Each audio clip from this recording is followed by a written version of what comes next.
Hey, this is Anthony D'Amato, or you know me as Remember Jones. You're listening to the PBR podcast. Hit it!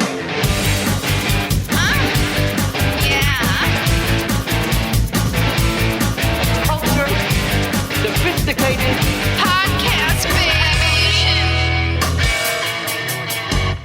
Now tell me something good. Oh, yeah. What's up, everybody? PBR podcast. Mike Polano, Derek D. Frank, are you here or are you not here? Hi, everybody. Oh, I guess she's here because before we sat down, it was like, are you on the mic today? And it was like, I don't know. Just don't make me talk.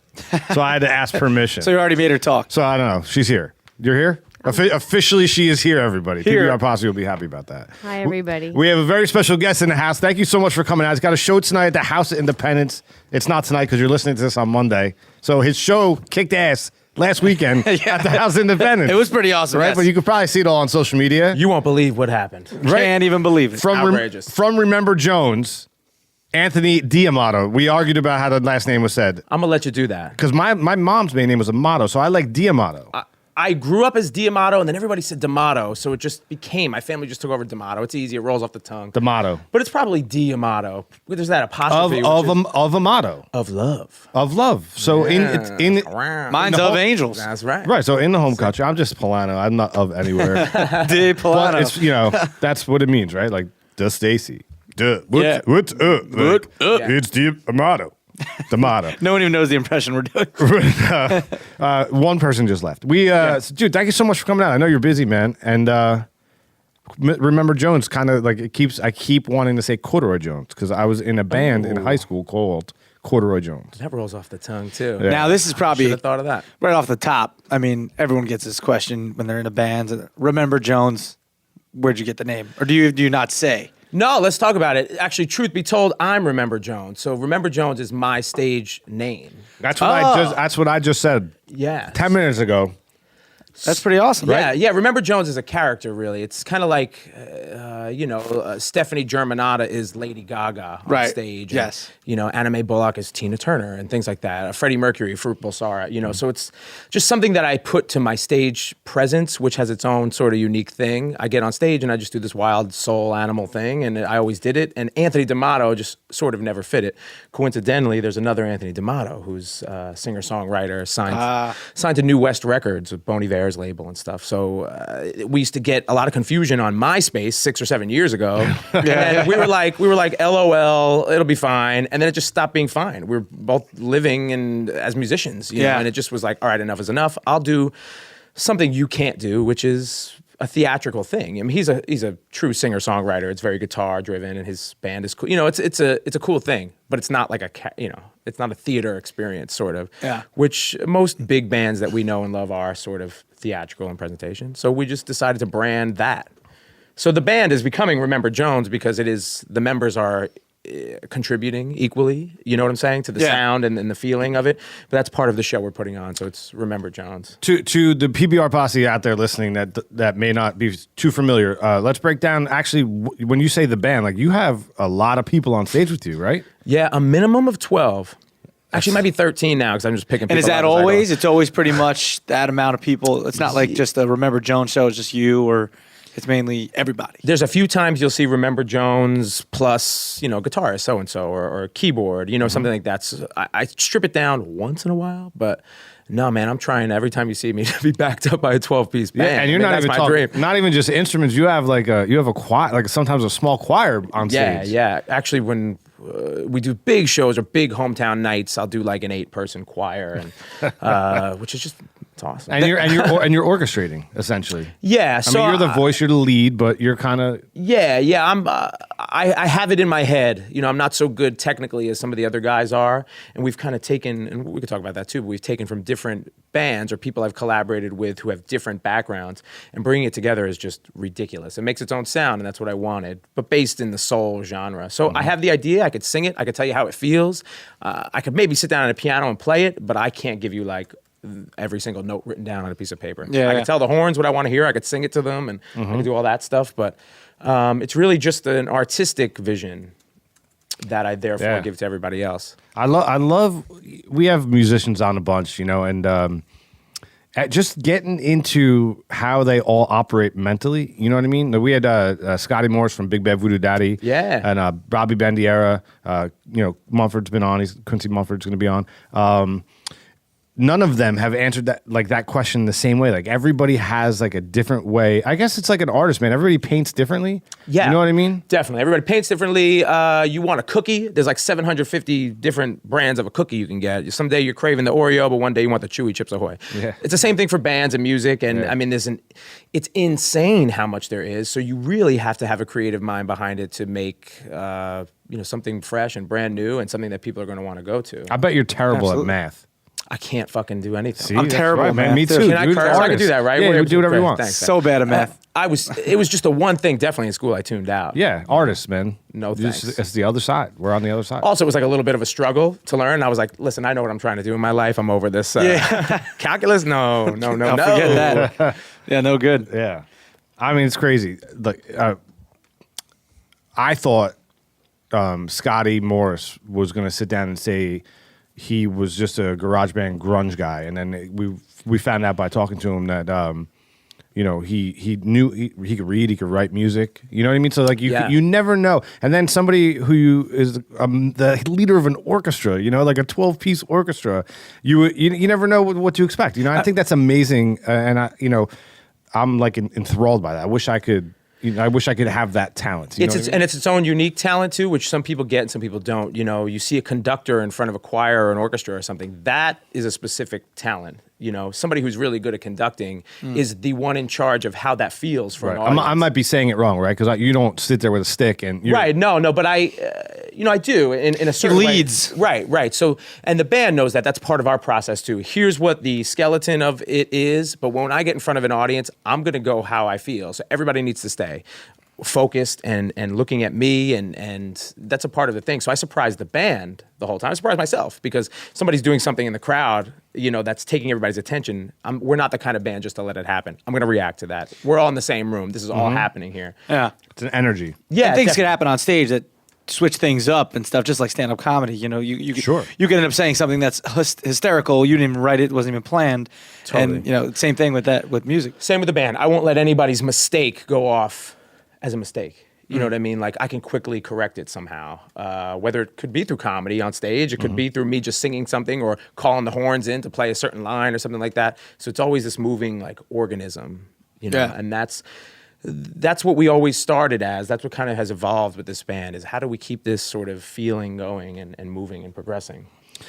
Before we get too further into it, I want to digress for a second. Let's just break it down. You're a local guy. You sat before we got on the mics. We just realized that we kind of like grew up next to each other. Weird, right?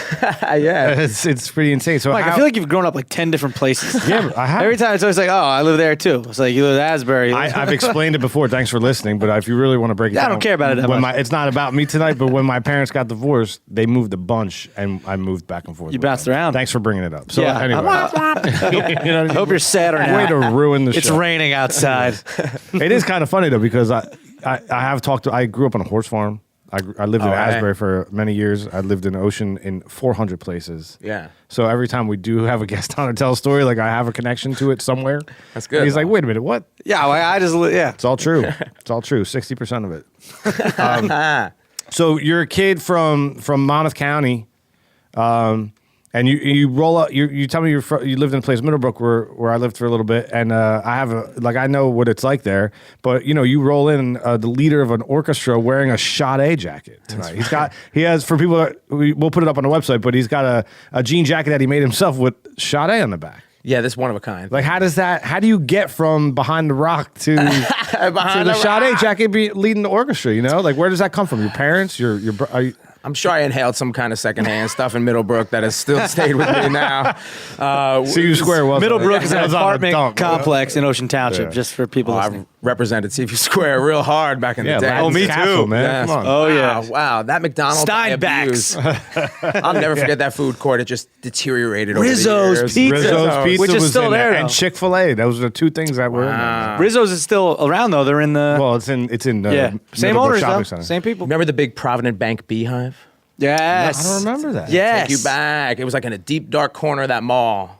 It was this beehive. It for was two Provident Bank. entrances, right? Yeah. It was like on the the corner. Oh yeah, I remember Frankie, that. do you remember that? No. Software, etc. Software, etc. etc. Get yourself a video game. I mean, I spent my time in Aladdin's Castle, and then before Aladdin's Castle, it was what was the arcade? The other arcade. Oh wow. Aladdin's Castle was the arcade, but then Yeah, it turned yeah. into like a pool hall. Later. Oh yeah, I don't remember. I remember the music store too. But Oh, yeah. not Suncoast because that's a thing. I can't even think of the name of it. But man, that stayed yeah, around. yeah, man, until the that's end. funny. It's real So, sad. so where did those influences come from, man? Like, how did you pick it up? You know, my family was just genuine music lovers and things like that, and I had a little bit of a theater background too. I grew up doing some theater, so that sound of an orchestra, Yeah. I loved. But I was more of a rock or soul music fan. That's what my family liked. So their attitude towards theater was like, well, if you like singing and you like doing it, have fun. But here's what we like, and it was this big sound. So when your mom's making sauce on Sunday morning, gravy or sauce? Gravy. Gravy. When she's making gravy, does she have music on? Yes, definitely. And what was she playing? Disco, probably. Oh, right My on. mom was like a disco head. Those like pure disco CDs and things like that. Barry White, all that stuff. My mom really liked. Barry White. Earth, Wind, and Fire. Yeah. All I just big- saw them in concerts. amazing. I saw them with Chicago. That's what I saw Yeah, at the PNC. PNC. Do you know the lead singer of Earth, Wind, and Fire passed away? You know how he died? When? He stopped breathing. But no, the guy that like you were like, there's no way he's gonna go up again. And Yeah, he kept going yeah, higher and yeah. higher. He passed away recently. Philip Bailey.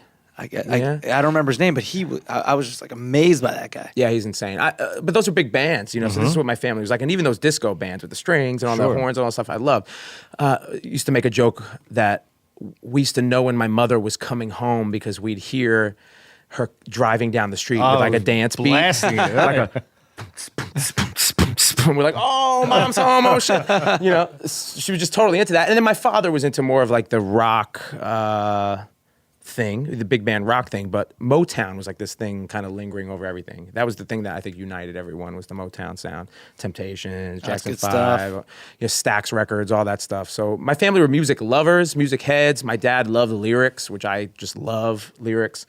But no one really sang, no one performed. So the fact that I did theater was kind of bizarre to them. I remember them seeing me sing for the first time on stage like this, like, what is this? Imagine that as like parents, like seeing you do something that like you're born to do, but they had no idea. Yeah, So they're yeah. like, what the fuck? And then from there was some support, you know, for Yeah. a while to understand. But I think they were, I know what that's like. yeah, I think they're super into the music thing more than the theater thing, and so was I. So that's sort of how this evolved. It was, how do I take these theatrical feelings? You know, when you see a good live show, theater, bands, whatever, you're feeling something, and that I think is something that I do better than actually sing. If that makes any sense. Yeah, showmanship, man. Yeah, right? exactly. That comes most naturally to me. I can walk into a room and give it a vibe, do a thing, make you walk down the street with me. You ever see Edward Sharpe and the Magnetic Zeros? No. Awesome band. But the guy does the same thing. I mean, he's Yeah. gotten people to like walk out into the middle of the street, the entire audience of people. And it's sometimes better than, he's got a big band, but it's sometimes better than the musicianship is the, that feeling, the want and need to be around it. Right. So that, I don't know what it means. I don't know how I do it. And that's not an ego thing. It's just something that has comes followed naturally me. to you, Yeah, right? yeah. And then I sing. I mean, I sing my face off. It's something that I'm definitely born to do, but it takes me an extra second as opposed to the other thing, Any training? Like, just through theater, just through music directors and different, mentors and visionaries and things like that. And I mean, I've done a lot of stuff, so I've worked with a lot of people, but that's really it. I kind of take and imitate or take and understand and spin it in my own way. That's really it. tonight's show at the house, what is what can we expect? There's like a full orchestra, and are you playing the new album? Yeah, so tonight we have, when we go, our smallest is 12 or 13, including me, something like that. That's gonna look great on that stage. I've lost count. This is our third time there this year. We sold it out in January. We were one of the first shows to sell the venue out with, we did the whole Amy Winehouse Back to Black album with a 25-piece band. Oof. That's insane. Yeah, we sold out Asbury Lanes. We were one of the last shows there. Sold that out with 25 pieces. Did it at House of Independence, sold that out. We're actually announcing tonight, or I guess I can announce here, but we're doing it at the Stone Pony on Black Friday. Back to Black Friday. Nice. There's a couple things. So you gave me this Right. the CD when you came in now, but when I was doing my due diligence today, you had that Indiegogo. Was that this? Yeah, so this, Okay. we raised a little over $18,000 in like 3 weeks or something like that to make this album. We recorded it live at the Strand Theater with a 25-piece band. That's in Lakewood, right? Yep. It's called Ladies and Gentlemen, Remember Jones. There's some originals. There's 2 straight up covers, but we completely rearranged them. So also note that some people would say, oh, they just play covers, but any cover that we do is completely rearranged. You make your own. Yep. You would have never known at the beginning of that song that was what the song was. And then, we have our originals on there as well. So tonight we're doing that, and we're opening for our friends Days Awake, who are reuniting. Oh, Days Awake. Yeah. Yeah. So it's Sarah, so Sarah Tomek on that's drums. tonight? Yep. Oh, okay. Or for those listening Monday, you missed it. Yep, you missed it. But you'll be back again. We see him at the Strand Theater. Is that single "Let 'Em Look" on here? Let Yeah, Them Look it is is on there, yeah. So Yeah. that's usually how we open our show, with a big, introduction fanfare. Ladies and gentlemen, remember Jones, and Let Them Look. Now, Yeah, if they could. Well, real quick, if you guys would go to YouTube and look up "Let 'Em Look," that's a pretty dope song. I like the video too. It was well done. Yeah. So when you choose your cover songs, all right, I'm listening to some of your music today, and I'm like, damn, I recognize this song, man. Like, you covered the Smashing Pumpkins, Yeah. but big band. Yeah, we do Like, Bullet with Butterfly Wings. So people know, despite all my rage, I'm still just a rat in a cage. Yeah. And for years, man, I heard this whole melody in my head from the start to the end of how that song would go. And we brought it to the band, and we made a brand new version. So it's like a super soul, big band, dirty arrangement of it. And it gets gospel-y at the end. Yeah, it's crazy, man. It's so outside of what that song was too, right? Smashing Pumpkins was just what, are they 3? I think they're a 3-piece, right? Just driving guitar. Yeah. And his voice, Billy Corgan, so like iconic, but way different than mine, Yeah. way different. We got a choir on the recording of that too. The girls just like riffing their faces off and screaming. And we have, thankful to have some really good women that are a part of these shows who just sing. We hang out and sing. How do you now? When you first started, you didn't have that many people in the band. Like, how do you just start? I mean, it's probably just meeting people. Oh, I know a guy, he plays great trumpet, and he comes in. And I know these girls that could sing their asses off. And my friend does too, and she's a great singer. Like, I mean, that's a lot of people. And, for paid gigs, the more people, obviously, the less each person gets. So. Yeah, well, it's an interesting thing because now I'm really invested in the music business, and this is not even a 2-year-old project, and we've toured and sold out in other cities, and we made $18,000 to make this record. And by the way, I need to say, people donated that money before they even heard the songs. Nobody had any idea what was going to be on the record. That's got to feel good, right? Insane. I was crying. Insane. I mean, that's just really insane.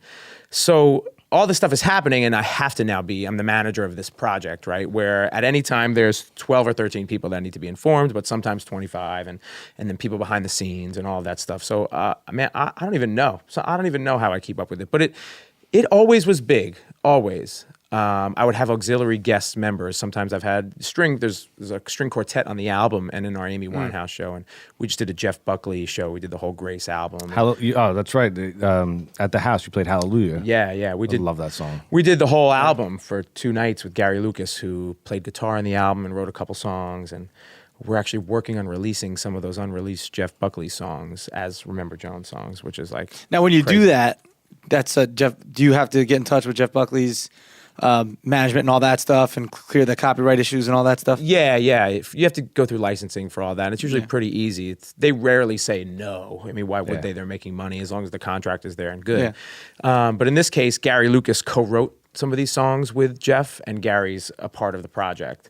So, great. So even easier. Yeah. He played the whole show with us. It was outrageous. It was amazing. So anyway, Did he really? Yeah. That's it was awesome. I mean, it was really ridiculous.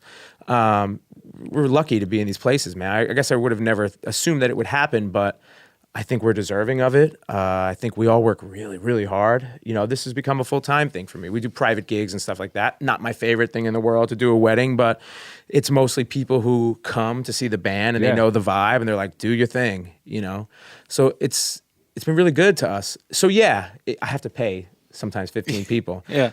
but that means you're paying for it. I'm not going to let it slide, or say I'm going to take a little bit less.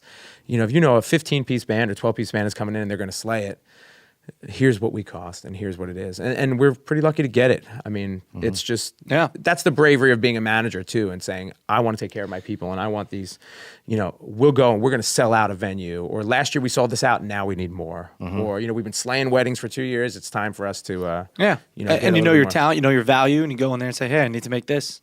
And I need to keep the people happy, right? They trust me enough to be a part of it. They also need to trust me that it's going to be something that progresses and it's not just going to stay in one spot, or we're not going to lose money. And they're good. My people are amazing. I say to them all the time, this one, we're going to have to take a couple bucks less because this, and this, and this, and this. It's a relationship thing, or, it's leading to this or whatever. And they totally get it. I mean, for a big band like that, but at the same token, we're not playing to no one.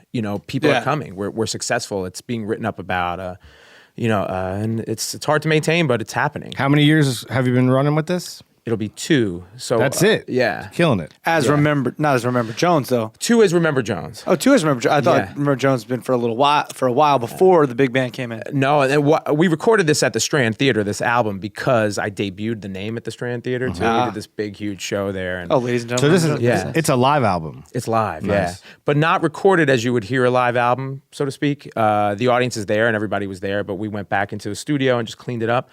But surprisingly, man, some of those live albums, it's like not live at all anymore. It's like they've done everything in the studio. We couldn't believe the little amount we had to do. I mean, that's great. It's a testament to the musicians and Chris Everett, who engineered live and in the studio, and I produced it with Mark Macefield, and we just had a blast. It was just really good stuff. I told my sister today that you were coming on the podcast, and she freaked out. Yeah. She freaked out. Yeah. How'd you know? I don't know. I assume that one. Why'd you assume that one? I have 3 sisters. Because that's the one. Why that one? That's the one I will probably right across this table. Because she's hot. Don't you talk about my sister. All right, everybody. Derek's muted for the rest of this show. No, you're muted. I muted you. Come on. You know the most insulting part of that comment? What? She has a twin sister. I literally just said that just to get on your nerves. All your sisters are hot. There you go. Keep taking ditches, man. You better hope they don't all listen to the show. It's actually a triplet, 60%. Well, one's a dude, so but hey, he's hot too. He'll appreciate that. He is so cute. So how did I wanted to ask you about this because I was just in London. How did you get what's the tie-in with Amy Winehouse? You just we were talking about songs that we could recreate, early on in running shows. And we're like, oh man, that song Back to Black is so good.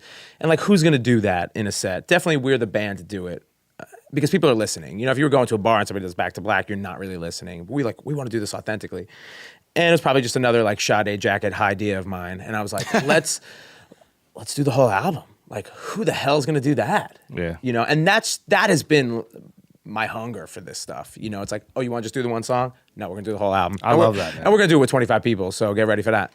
And, I don't know if the venue's going to let it. No, they're going to let us do it. Yeah. We're going to figure it out, and they're going to be more than happy to because somebody's not doing it. That's what anybody that runs a music venue too, or is an artist, they also want that original creativity in their spot, So the same old like, oh, I don't know if they're going to let us do. No, they're going to let us do it. No, and it's brilliant for you too because if you did, I don't know, I'll use Prince because it's the first name that popped into my head. One of my favorites. If I don't know, everybody's right, but if I don't know who Remember Jones is per se, but I love Purple Rain, and you're going to be at a theater around me, and you're going to play Purple Rain from top to bottom, I probably would go. Yeah, that's and then now you just made a new fan. Because exactly. We're going to go there, and you're going to crush it, and that's how it works. That's exactly what I was going to say. It's like you're bringing your style to it, and you might not know who they are, but they're doing. Oh, I'm a huge Amy Winehouse fan. Doing this whole album, gotta go see that. Totally. That's pretty bold. So Definitely. if they're doing the whole album, they better be. I'm sure they're good. That's. But that's another thing, right? There have been people who do it, and it's just not that good. Not that good. So or you're not thrilled, or you left and like that was cool. Yeah. People were like hashtagging and hitting us up like we had toured the world a couple times already. At this point, we sold out that show at Asbury Lanes before the door opened. I mean, it was ridiculous. So that we had to bring it. There was no choice but to like kick ass. Mm-hmm. If we didn't, to me, it was the end. So that was your second full album cover. right? You did Jeff Buckley. You did Amy Amy was Winehouse. the first. So okay, Amy sorry. was. We had done a debut show. Hey, here's Remember Jones, and then But I mean specifically covering another person's. it was album. Amy first. Yeah, okay. And then I think from there, that's where producers and some people started to say, okay, you could really do anything you want with this group of people and this vocalist. It's a testament to my vocals too. I sing it all in the same key.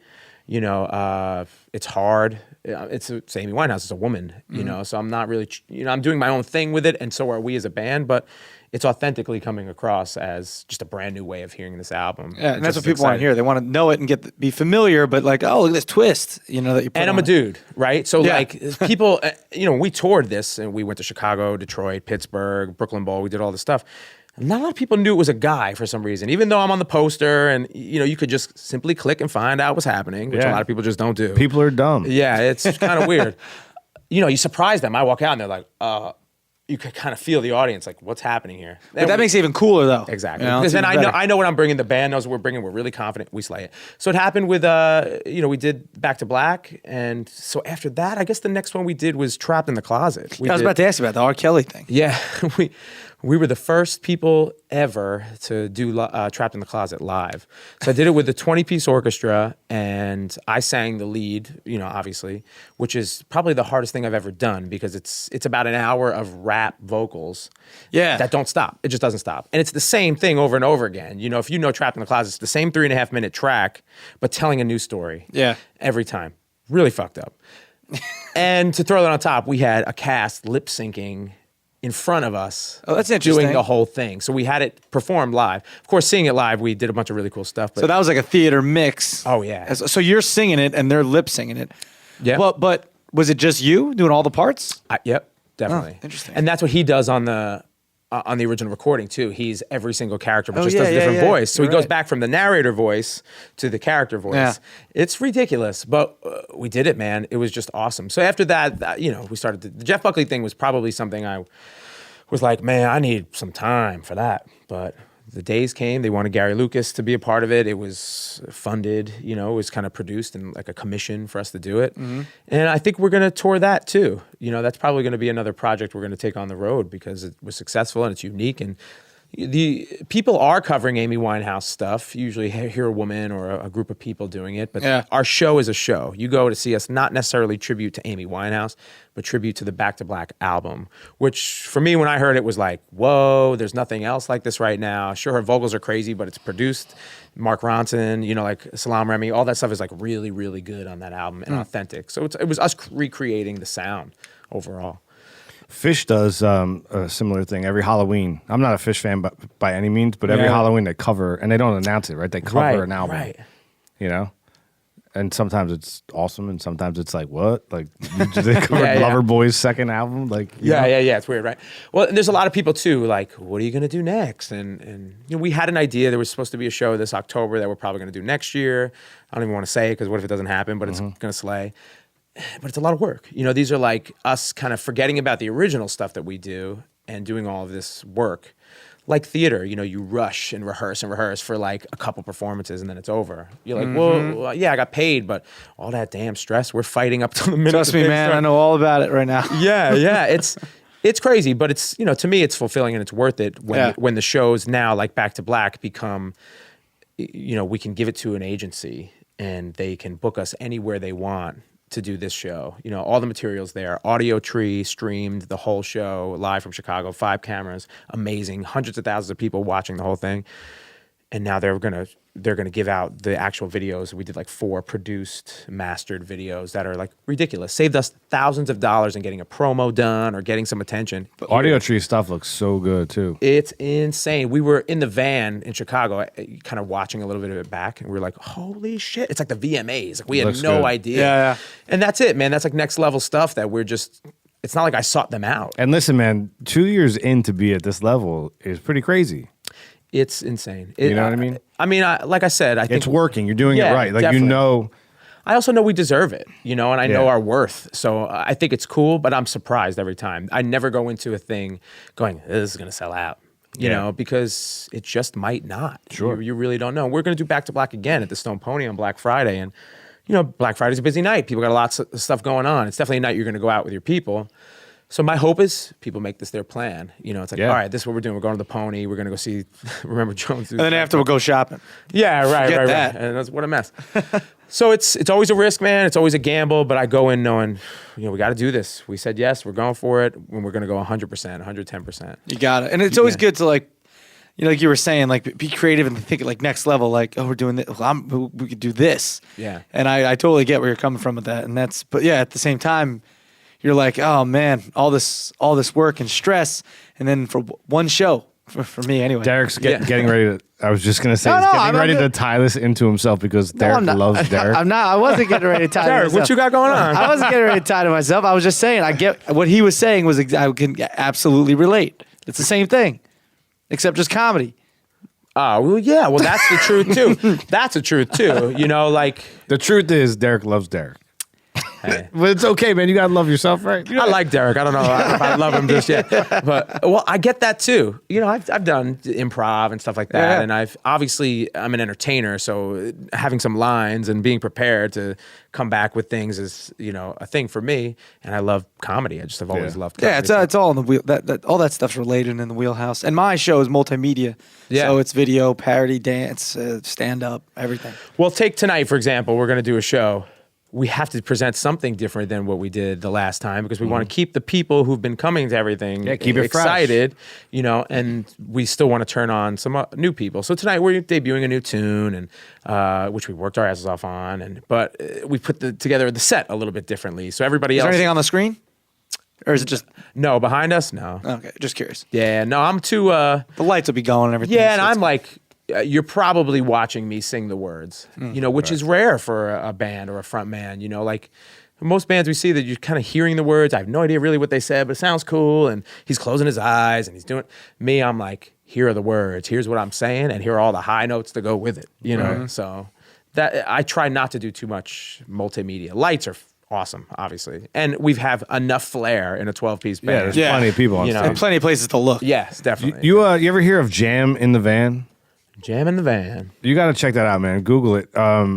It's basically this van that drives around, sponsored by like GoPro and Lagunitas. So it's a mobile studio, and they have like recording artists come in and they literally drive the van around and they play in it. Awesome, really produced well. Great concept. Yeah, it's pretty good. And but I just keep thinking about 12 pieces in it because I've seen like 5 pieces in it and they're just like jammed up. Yeah, but it would just be awesome. That would be pretty funny. Because you know what that reminded me of? You ever watch those Jimmy Fallon where he takes the toy? Yes, totally. They're all like around the frame, but like if you did that with just smaller instruments, that'd be perfect. It could be funny, man. Yeah, it's such a great idea too. Like when the first time I saw it, I was like, why have I not thought of this yet? Well, you know what I mean? Every time I see something that's good, I'm like, damn it. Same. There's just so much out there. All right, so we'll play a little game. This is that music, that sexy music you hear, is a game we like to call Top or Bottom. I'm going to give you 2 terms. If they were in a relationship, which one would be on the top and which one would be on the bottom? We're going to round table it. Frank, you playing? No. Oh, Frank. You know what I mean? Nobody wants to hear from me. She'll they chime hear in. from you guys. You haven't paid attention. They love that. you. That is such a loaded comment. They love she me just more than wants the Mike. social media They fire. love Yeah, she likes being mysterious. Yeah. I feel that. Top or bottom, number 1. We'll stop with you. We'll start with you. We'll round table it. Okay. Apple everything or pumpkin everything? Oh, who's the top and who's the bottom? Yeah, man. Well, definitely pumpkin everything is the top and apple everything is the bottom. Not because I like it, but because it just fucks everything up this time of year. Everybody's pumpkin everything. It's pumpkin everything right now. It's not my favorite, but... I can't. No, but this is about you. What are you saying? Oh, well, Don't talk for the world. I was talking for... No, it's you. You want to know about the outside. other 12 pieces? I'm going to take apple everything for sure. I'll take like a pumpkin cream pie or something like that or whatever, but no, apple for me is fucking hard. Man, yeah, like I love like pumpkin pie and that stuff, but I don't drink any of the pumpkin spice latte frata, whatever the hell it is. But apple pie is so delicious. So good. I'm gonna go apple on top. I pumpkin on mean, bottom. listen, anybody who knows me, you could straight up drop deuce in a crust and throw apple on it, and I would eat it. That sounds disgusting. I would eat both. You would apples. eat apple covered shit. Shit. Covered apple? Dude, listen, fresh homemade apple pie, You could buy it at Delicious Orchards. Oh, You yeah. could buy it at the local grocery store. You could stop at McDonald's and get the hot apple pie. Oh, that's good, too, In the yeah. middle of the night. It doesn't matter, You're talking man. dirty. You rub dog shit on any of those We stopped things at I said, I 7-Eleven the will other day. still eat it. You're saying apple pie bareback. That's what you're saying. Apple everything bareback. Me, you, and Frankie stopped at 7-Eleven the other day. What I get? I got the Dude, little apple pie, man. This pumpkin thing is way overrated. Like, It's too much. I get it. You're all brewing with pumpkin this time of year, like coffees and stuff. Yeah. But let's be honest. I kind of like the pumpkin memes that are going around too, because people are like totally mocking this thing. Yeah, it's like, yeah. It's like pumpkin toilet paper and shit like that. Yeah. Makes me laugh though. Right? Because it's enough. Top or bottom number 2, current sensation or proven legend. Oh, that's fucked up. That's we don't want to make them too easy. The first one's a So then we're soft- talking about me. Definitely current sensation. I got to admit that, everyone. Sorry. Definitely. I'm dig an that. adventurer. I'm an explorer. I like new things. I want to do everything. I want to live forever. You know. I agree. So I think I want to see what's up. But it's not for everything. But I think for the most part, man, I love, like we were talking about before, it's breaking some ground. So I think that's it for me. Yeah, that's tough because then you think like proven. It's like okay, you have two options of concerts to go to. Do you want to go to someone you know is proven or someone? Well, you said a current sensation, so they would be known as well. So that's tough. I don't know. I guess. I don't know. I might go proven legend on top. I'm going to take a little different look at this, and I'm going to say that you can't be a proven legend until you were a current sensation, right? So with that philosophy and thought and speech impediment, because I just lisped all over the microphone, I'm going to say current sensation. Oh, because man. you could watch that current sensation and then years down the line, like I saw them win. Yeah, I could roll up into the House of Independence and see Remember Jones in their second year, as a current sensation, and then 20 years from now, he will be a proven sensation. You know what I mean? But he went through that phase of being new. Yeah. Well, I guess maybe I changed. So mine. to I me, kinda that agree has with to be more. has to be on top. You know what I'm saying? I agree with that. I don't know. Were you clapping? No. Oh. Frankie applauded my answer. You saw I it, was right? like, You saw you it? should be clapping. Were you clapping because you're a better star? Top or bottom number 3, the House of Independence or Webster Hall? Well, I've played both. It's been a while since Webster Hall, so the House of Independence probably right now is on top. But that's a loaded thing too for me. I think because it's close to home. It's like Asbury It's an Park's awesome new theater, thing. man. Yeah, it is. We played it this summer, and Derek has a November 12th, everybody. Derek has his one-man show there, so it's like has a special feel, right? For a new theater? Yeah, definitely. We had Days Awake. They were 10 years ago, kind of, playing big shows here all the time. And all the guys are my friends who live everywhere now. Sarah Tomek's a drummer playing for Steven Tyler right now. Oh, really? So they were like, yeah, she's amazing. They were trying to find the place to play, and we're like, you want to do House of Independence. Yeah. You haven't played there before, but trust that when you get there, you're going to say, this is the venue we want to be at. I mean, it's just really... It's something special. There's a great sound system in there too. Yes, definitely. And they're doing what the city needs to be doing, which is progress, understanding what's happening all over the world in small cities like this that are reinventing themselves, or even big cities, and they're fucking doing the right thing. I mean, it's a great place to be. Last night we went and saw, at the House of Independence, we went and saw Point Break Live. Oh, yeah. It was awesome. It was really good. amazing. Man, I had no idea what to expect. I didn't either. I walked out of there smiling ear to ear. That sounds awesome. Right? Actually. Yeah, it was funny. It was very good. Yeah, I'm gonna go. Only time I've ever been to Webster Hall was back in college, and I went there when it was like, oh wait, I'm thinking of Exit. Never mind. But Exit, the club Exit, way back in the day. For some reason, I just mixed those up. I have been to Webster Hall, but not recently. House of Independence, of course, on top because we had a show there. I have a show there. Remember Jones has a show there. Had one just now, and Right, it was great. has had a few. It's really good. It's recovering. House of Independence, clearly. Yes. But I had a number 4. Frankie just texted me number 4, which we wasn't- always leave an open-ended. I think I like yours better than mine. I wasn't sure if you had one or not. I'm gonna but- read. I'm gonna read them both but I'm gonna let him decide on which one we answer. Okay. All right, right. All right. So Can we do like an orgy though?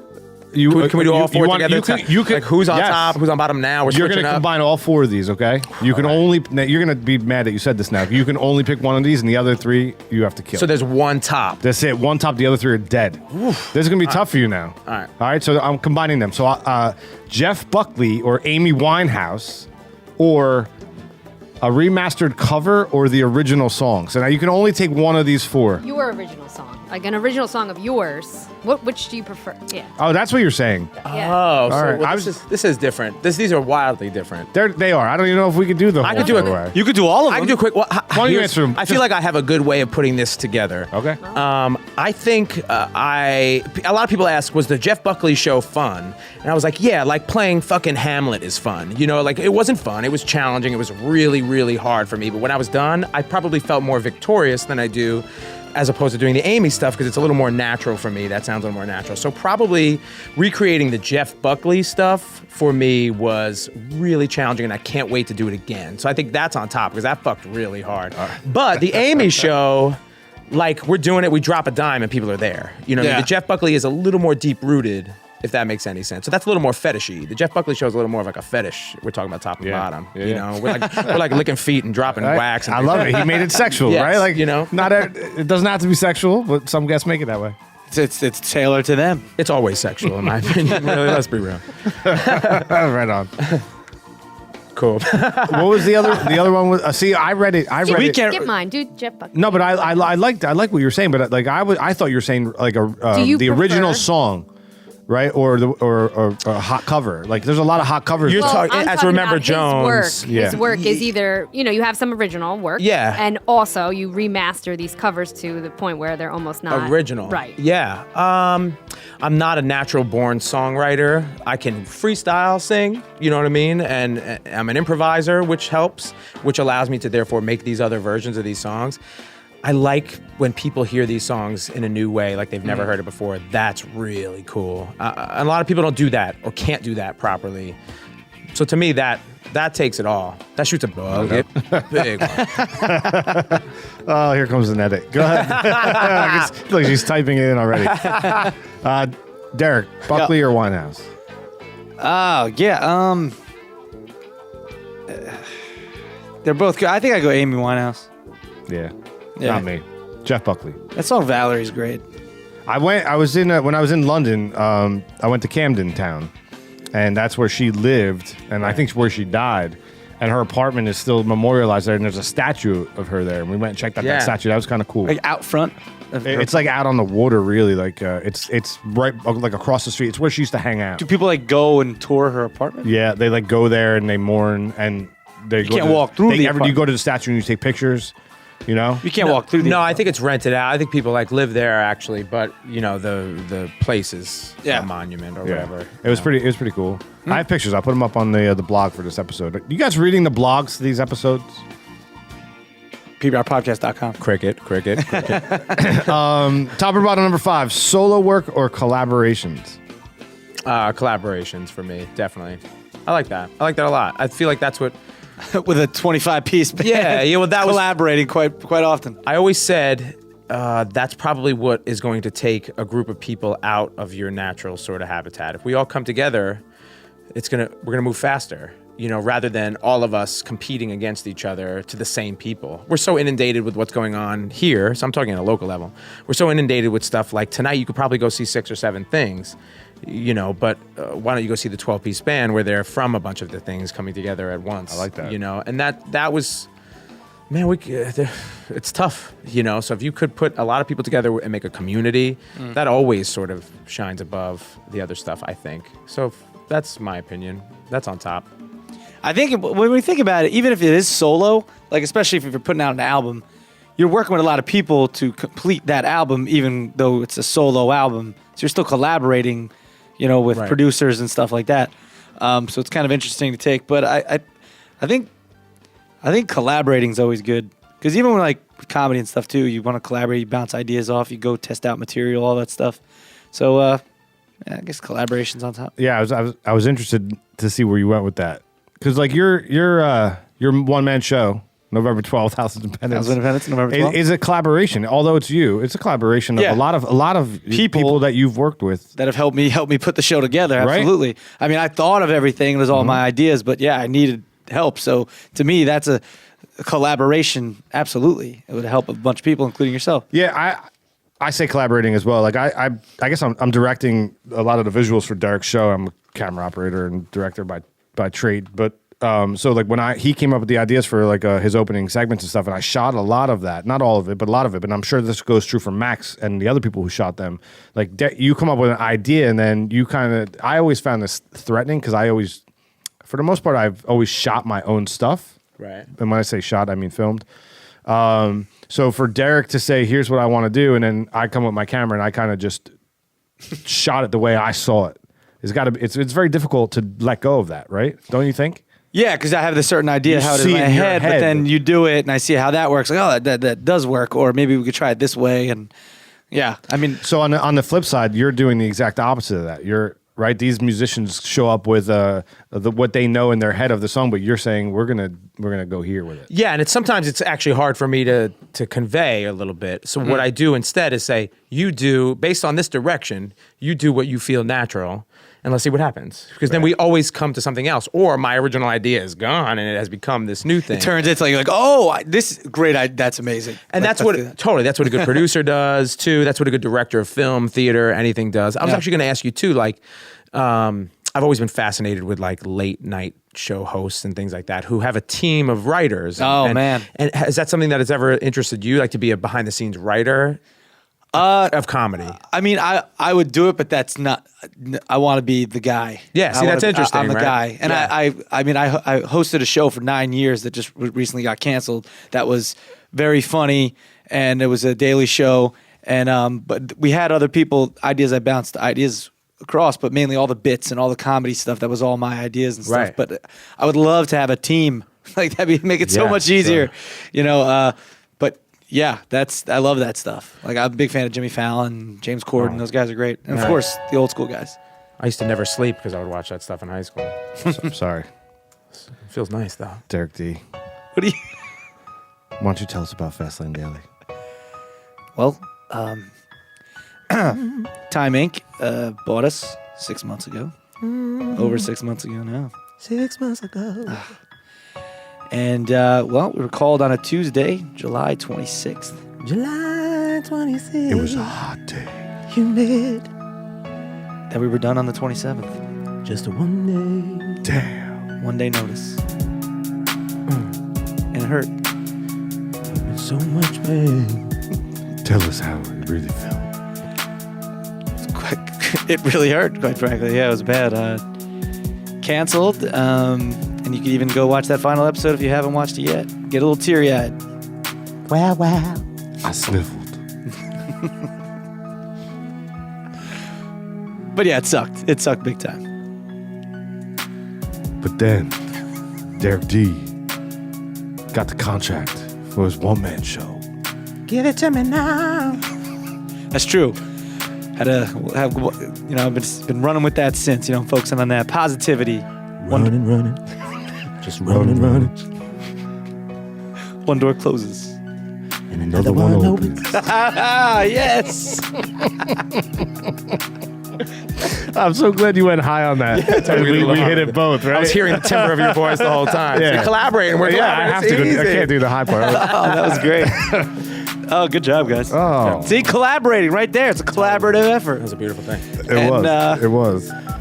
But yeah, totally down with the late night shows and that style. Same, but I always thought that too, and that's kind of how I presented it to this band too. Like, sure, I'm the front of this, I'm the brand of this, but let's work together as a team, and this is how we put it out. So we're really a band, it is totally a group band. effort, team effort. Definitely. We've got people who can substitute and things like that, but, I wanted the people I wanted to come together because of their creativity to therefore put this out, just like any of these teams do, which is super cool. You're working so much, like those guys are working every day. You have to have a team. You have no choice. We're doing all these gigs or we're being thrown all these shows and opportunities to do. Like, we need a team. I can't do it all. So if anybody, can help, and they do, it's just really, really cool. It's a cool opportunity. It's not normal. It's not normal what we think of. Do you play? I think you said you played piano before. Do you play multiple instruments, or just piano? Or I just play piano. I could do a little bit of harmonica and things like that. But like I don't.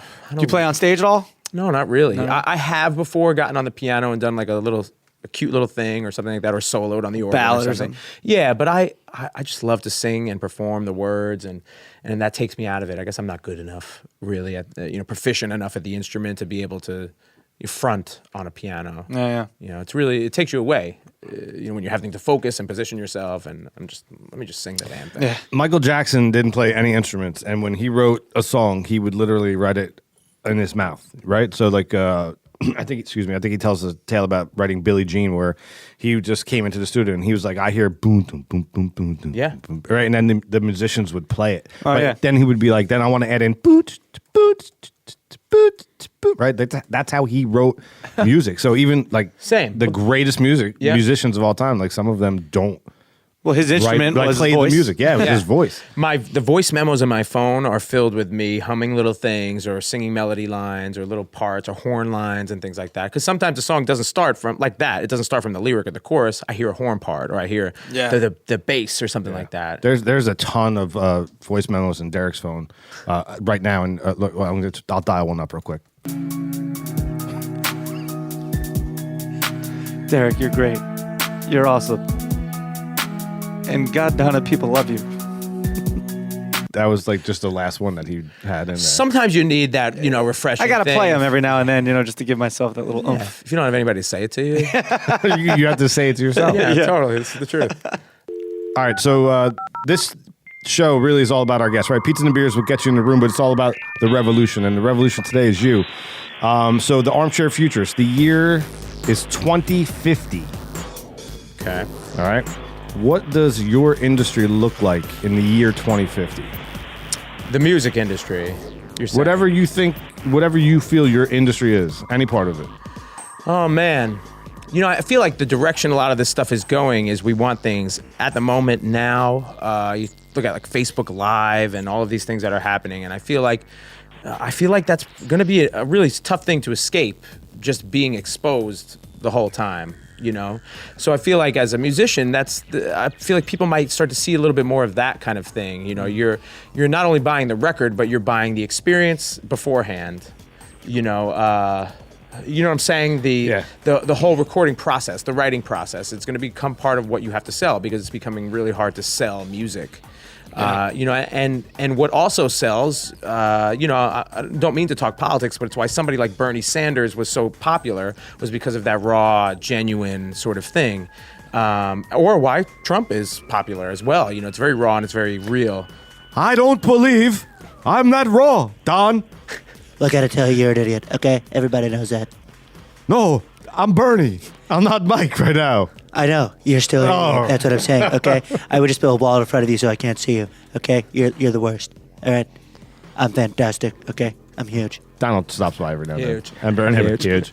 But you know what I'm saying? Like I do, but you used the term record, right? Yeah. You just automatically said record. You came in and you handed us a DVD.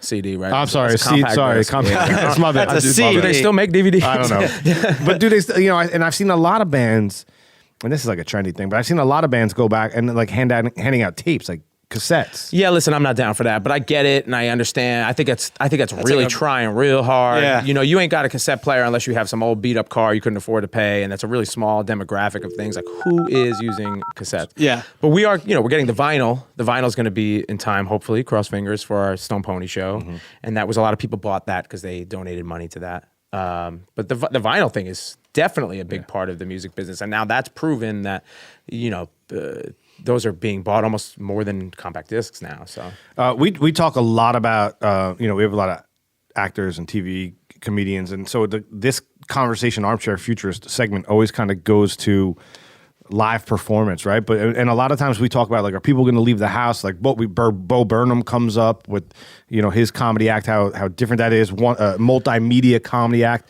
And then I think about, like, I wanted to ask you innately, like, is music moving towards like a House of Independence vibe? But then I think about like Bruce Springsteen sells out the Garden, or he still sells out Giant Stadium all the time. So, like, do you ever are people ever going to stop watching music, listening to music the way they do now? You know what I mean? That's really the. You mean like live music? Like in 2050, Bruce will be dead, right? But now remember, Jones is selling. Will he be selling out?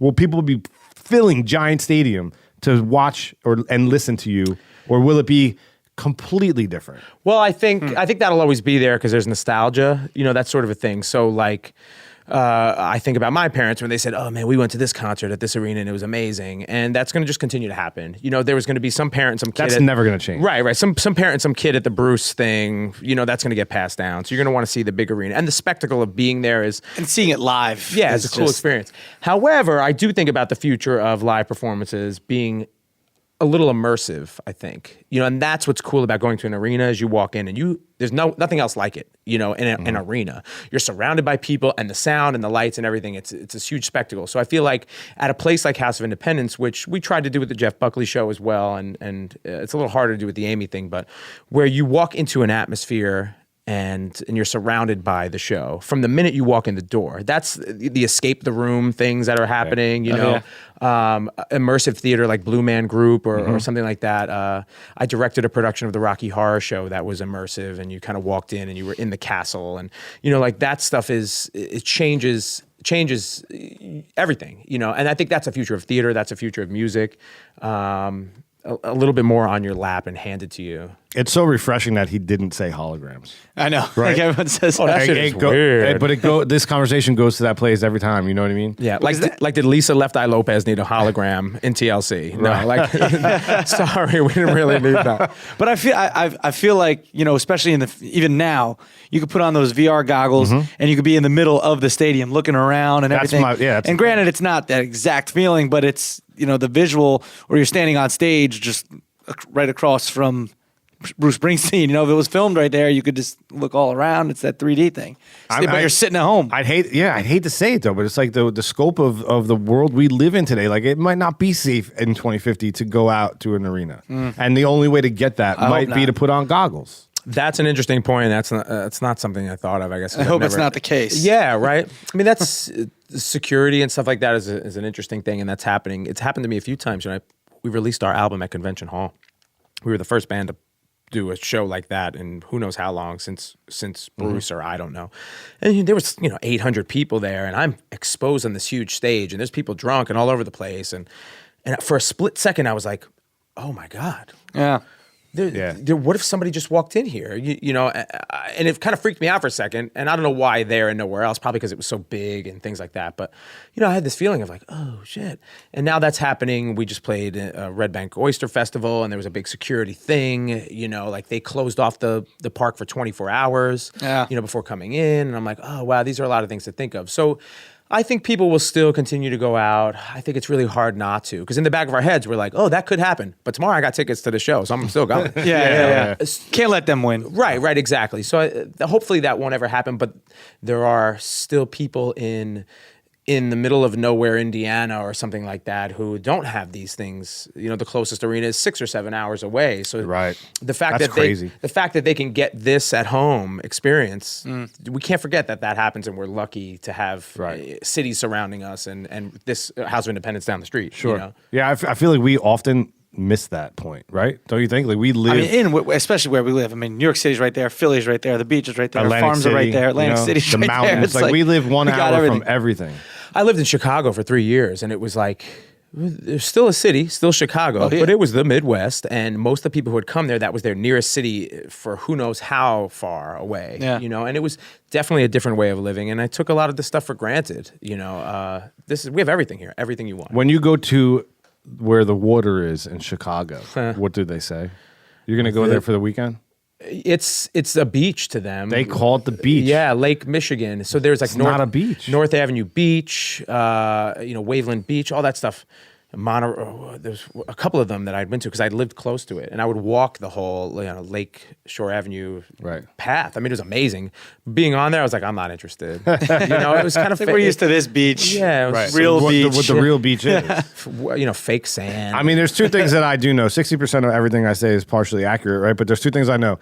There are no beaches and lakes, and the moon is not real. But that's a whole nother conversation for another time. That's a whole thing. You know what I mean? Thank you so much for coming out, man. I know that you have a show tonight to get to. I'm heading there right now. Sound check in like 20 minutes. There you go. Is there anything you want to plug on the way out? No, see you Black Friday at the Stone Pony. We're doing the whole Amy Winehouse album. It's going to be outrageous. We're going on tour a couple more times. Stick around for new music. Get us on Facebook and stuff like that because we keep it pretty busy. Remember Jones? It's just at Remember Jones? Yep. Sweet. Instagram, all that. Oh, nice. Yeah. What's your favorite part of the whole show? No, November 12th, House of Independence. Derek D, my multimedia comedy show, No Ordinary Day. That's it? DerekD.com. I can't wait for to tickets see. and everything. I can't wait to see how I show up to that show. I've been planning it out. I'm very excited. Wear a t-shirt. Well, I'm not. I am, but not one of the 3 that you're selling. PBR Podcast. You can find us on the web, Facebook, Twitter, Instagram us. Give us some love, and we will love you back. Have an awesome show tonight, man. Thanks, guys. This for was coming awesome. out. Thank you so much. Thanks for coming on.